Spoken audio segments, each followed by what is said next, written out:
నమస్తే, welcome to our channel.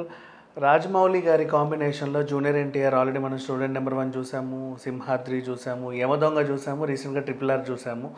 And ఇప్పుడు మహేష్ బాబుతో ఆయన సినిమా అయిపోయిన తర్వాత నెక్స్ట్ రాజమౌళి ప్రాజెక్ట్ ఏంటి అని అందరూ క్వశ్చన్ మార్క్ వేస్తే మళ్ళీ ఎన్టీఆర్తోనే ఉంటుందని వార్తలు వస్తున్నాయి. దీని గురించి మాట్లాడుకుందాం. మనతో పాటు సీనియర్ జర్నలిస్ట్ రావణ్ కుమార్ గారు ఉన్నారు. నమస్తే సార్. నమస్తే sir. NTR and Rajamouli combination first student number 1 నుంచి ఇప్పటివరకు మీకు ఎలా అనిపించింది? వాళ్ళిద్దరి కాంబినేషన్లో సినిమా అంటే రాజమౌళి గారి సినిమా అంటేనే మాస్, ఎన్టీఆర్ గారు అంటే మరి ఇక మాస్ మసాలా ఫిలిం, నాటు సో వాళ్ళ సినిమా అంటే ఇక్కడ బాహుబలి సినిమాకు ముందు బాహుబలి తర్వాత అని మాట్లాడుకోవాలి. బాహుబలి ముందు సాధారణ సినిమాలు అయినప్పటికీ అన్ని సినిమాల మీద 45 రోజుల వర్కింగ్ డేస్, 60 డేస్, సో ఏదైనా ఒక సినిమా ప్రాజెక్టు 7 నుంచి 8 మాసాల ప్రాజెక్టు అప్పుడు బాగా వచ్చింది. బాహుబలి తర్వాత రాజమౌళి గారితో సినిమా కానీ అందరూ కొంచెం భయపడుతుంటారు. మన ప్రభాస్ గారు కూడా సెటైర్లు వేస్తుంటారు, అబ్బో 2-3 ఏళ్ళు ఖాళీ షీట్లు ఆయనకి ఇచ్చేయాలని. అంటే అది మహా ప్రాజెక్టు, పెద్ద ప్రాజెక్ట్ అయితేనేమో అన్ని డేట్స్ లేదు. మామూలు సోషల్ ఫిల్మ్ అయితే ఆటోమేటిక్గా 90 డేస్ 80 డేస్ వర్క్ షీట్స్. సరే ఏదైతేనేమి అది అలాంటి సినిమాగానే భావించవచ్చు మనం. అంటే దీంట్లో ఏ నేపథ్యం తీసుకుంటాడు, మళ్ళీ గతంలో తీసుకున్నట్టు చారిత్రక నేపథ్య క్యారెక్టర్లా ఏం చేయబోతున్నాడు అనేది మన కథా విషయాలు ఏం తెలియదు. ప్రస్తుతం సినిమా ఇండస్ట్రీలో ఉన్నట్టు కల్చర్ ఎలా ఉంటుందంటే కథ ముందు సిద్ధం ఉండదు. హీరో డేట్స్, ప్రొడ్యూసర్ డేట్స్ ఈ రెండు క్లబ్ అవుతుంది.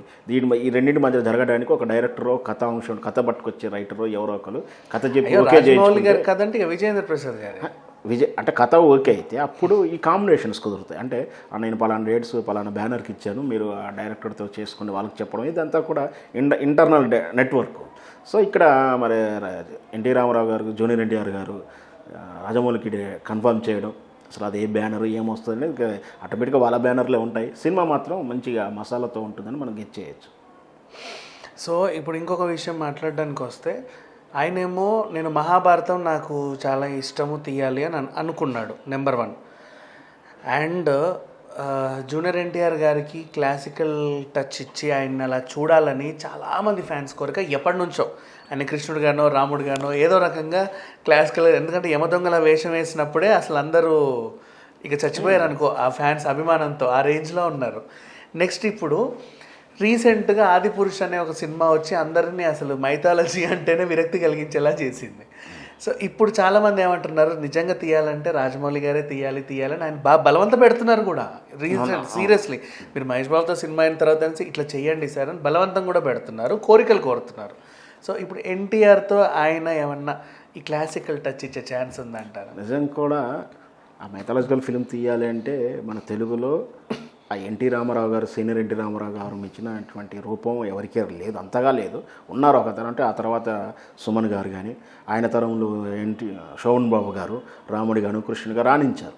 సో ఏదన్నా వాళ్ళు ఎన్టీ రామారావు వేసిన తర్వాత కృష్ణుడికి అసలు నిజమైన కృష్ణుడు ఎలా ఉంటాడో తెలియదు. ఒకవేళ నిజమైన కృష్ణుడు పక్కకు వచ్చి నిలబడ్డా యు గో, ఈయన మా కృష్ణుడు అనేవాళ్ళ అంత నరాల్లో జీర్ణించుకుపోయినట్టు రూపం అది. సో అలాంటి రూపాలని, అలాంటి చిత్రాలను తీయాలంటే, నటించాలంటే సేమ్ సీనియర్ ఎన్టీఆర్ రూపురేఖలు కానీ ఆ నటన వాక్చాతుర్యం అంతా కూడా మన జూనియర్ ఎన్టీఆర్లో చూసుకోవచ్చు.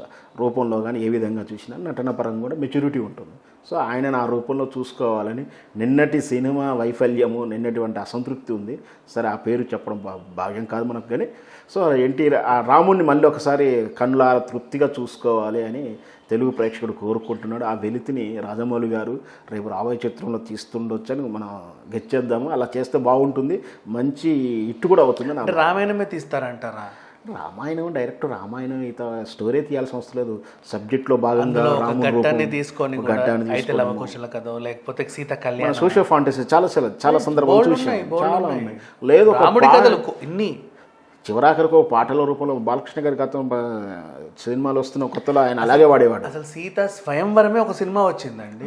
అట్లాగే బాలకృష్ణ గారు కూడా వచ్చిన కొత్తలో తను మొత్తం కూడా సినిమాలో రామాయణం కృష్ణుడి వేషాలు అన్నీ కూడా సినిమా మొత్తం చేయకుండా పాటలు, మంగమ్మ గారు మనవడి సినిమాలో పాటలు చూపించేవాడు అన్ని వేషాలు.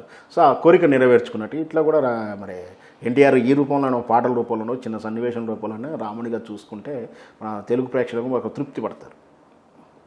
అండ్ నెక్స్ట్ అలాగే ఒకవేళ రాజమౌళి గారు కనుక సరే రామాయణం పక్కన పెట్టేసి ఇన్ కేస్ మహాభారతమే స్టార్ట్ చేశాడు అనుకోండి, పెద్ద సీక్వెల్ అది.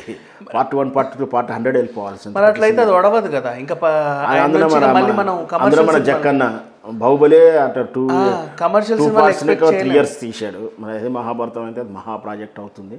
సో మహాభారతం అప్పుడెప్పుడే చేయబట్టకపోవచ్చు, ఎందుకంటే అంత పెద్ద ప్రాజెక్ట్ చేస్తే వీళ్ళ డేట్స్ అంతా బ్లాక్ అయిపోవడం అదంతా అవుతుంది. చెప్పలేము, రేపు భవిష్యత్తులో అలాంటి సినిమాలు కూడా చేస్తుండవచ్చు. అండ్ రాజమౌళి గారు అత్యధిక సినిమాలు తీసిన ఏకైక హీరో అంటే ఎన్టీ రామారావు. వీళ్ళ కాంబినేషన్ ఆల్రెడీ 4 సినిమాలు వచ్చాయి, ఇప్పుడు 5వ సినిమా అయినా. అంటే అంత ఒక జక్కన్న పేరు ఉన్నటువంటి రూపం ఉన్నటువంటి దర్శకుడు ఓకేనా ఇలా చెక్కుతాడని, అంత చెక్కించుకోవడానికి అంతే అర్హత గల ఒక నటుడు అంటే ఎన్టీఆర్ గారే అని చెప్పుకోవడంలో అతిశయోక్తి లేదు యాక్చువల్లీ చెప్పాలంటే. అంటే ఆయన ఎంతమందితో పనిచేసినా అప్పుడప్పుడు చెప్పుకుంటాడు నాకు ఎప్పుడు అనుష్కతో ఇంకో సినిమా చేయాలనేది కూడా ఆయన అప్పట్లో అన్నారు. సో అట్లా కొంతమంది నటులు పర్ఫెక్ట్గా అంటూ వాళ్ళ భావాలు ఇచ్చేస్తే ఆయన ఎన్ని సినిమాలైనా తీస్తాడు. ఇప్పుడు ఈ ఎన్టీ రామారావు గారిని ఆయనే రూపం మార్చి బక్కగా చేసి తీసుకొచ్చాడు. ఇప్పుడు ఆయన ఇంకే 6 ప్యాక్ దీంట్లో RRRలో ఆ రూపం మాసి రూపం ఇచ్చాడు. ఇప్పుడు ఎలాంటి రూపం ఇవ్వబోతారు అనుకుంటున్నారు? ఆయన పేరే జక్కన్న, అంటే శిల్పాలు చెక్కడంలో శిల్పి, జక్కన్న శిల్పి. మన గత చరిత్రలో పేరు తెలుసు, అతను పేరు పెట్టిందే మన ఎన్టీఆర్. వాళ్ళ మధ్య స్నేహబంధం బాగుంటుంది, ఫ్రెండ్లీగా ఉంటుంది. అంటే ఇక్కడ స్నేహబంధంతో పాటు గురు శిష్యుల బంధం కూడా ఏర్పడింది వాళ్ళకు. ఎన్టీ రామారావు గారు జూనియర్ ఎన్టీఆర్ ఫస్ట్లో వచ్చిన మొదటి సినిమా, కానీ ఆ తర్వాత కొంచెం రూపంలో మన ముద్దపప్పులా ఉన్నాడను ఎంతో డల్నెస్ కనిపించేది. ఆ ముద్దపప్పుని కూడా హిట్స్ ఇచ్చేదారు కదా, చెక్కి మంచిగా మాస్ హీరోగా. అతను రూపంలో కాకుండా సినిమా ఇమేజ్లో కూడా మన రాజమౌళి గారి చిత్రంలో మనకు విలన్కి ఆయుధాలు కూడా రకరకాల ఆయుధాలు చేసి మరీ కొత్తగా తయారు చేసి విలన్కి పెట్టి హీరోకు క్లైమాక్స్లో గన్నులు పెట్టుడు, కత్తులు పెట్టుడు అంతా కూడా ప్రతి అంశాన్ని, అంటే హీరో అందంగా ఎలా కనపడతాడు, అంటే క్యారెక్టర్కి ఎలా ఉండాలి, తర్వాత ప్రేక్షకుడు హీరోయిన్స్ మన లేడీ ప్రేక్షకులు ఎలా ఇష్టపడతారు అంత అందంగా తయారు చేసి పాటలు. ఇక పాటలు అంటే వాళ్ళ ఫ్యామిలీ నుంచి వచ్చినటువంటి మ్యూజిక్ డైరెక్టర్ అయినప్పటికీ అద్భుతమైన పాటలు. ఇక కథ అంటే వాళ్ళ డాడీ.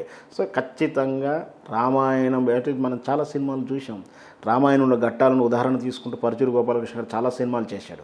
సో ఆ విధంగా రామాయణంలో ప్రేరణగా తీసుకుని ఏదన్నా చేస్తూ రాముని రూపంలో కానీ లేదా కృష్ణుని రూపంలో కానీ చేస్తే బాగుంటుంది. సో అదే జనాలు ఏమనుకుంటున్నారంటే రాజమౌళిది ఆయుధం వైపు వచ్చారు కదా. లాస్ట్ బాహుబలికి కూడా కత్తి వచ్చింది, ఈగలో కూడా పిన్ వచ్చింది. RRRలో ఒక ఆయుధం మిస్ అయింది అని చెప్పేసి చాలామందికి ఒక చిన్న డిసప్పాయింట్మెంట్ ఉంది.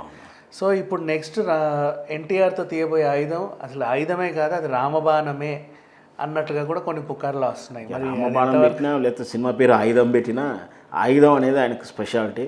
ఇప్పుడు మనం సాలార్జీ మ్యూజియం వెళ్తే చూస్తాం పాత వెనకటి తరాల అట్లా డిఫరెంట్. ఇప్పుడు ఆయన సినిమాలో డిఫరెంట్ ఆయుధాలు కనపడుతుంటాయి. మరి ఈ మాస్ తీస్తున్నా ఫ్యామిలీ ఓరియంటెడ్ చేస్తాడా, మళ్ళీ హిస్టారికల్కి వెళ్తాడా, దాంట్లో ఏదైనా కూడా వీళ్ళని ఉంటాడో వీళ్ళనికి ఆయుధం అయితే పెట్టాలి.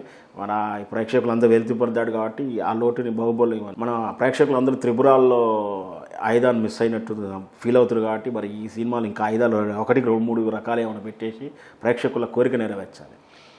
Anyway, thank you, sir. Thank you so much. Thank you, sir.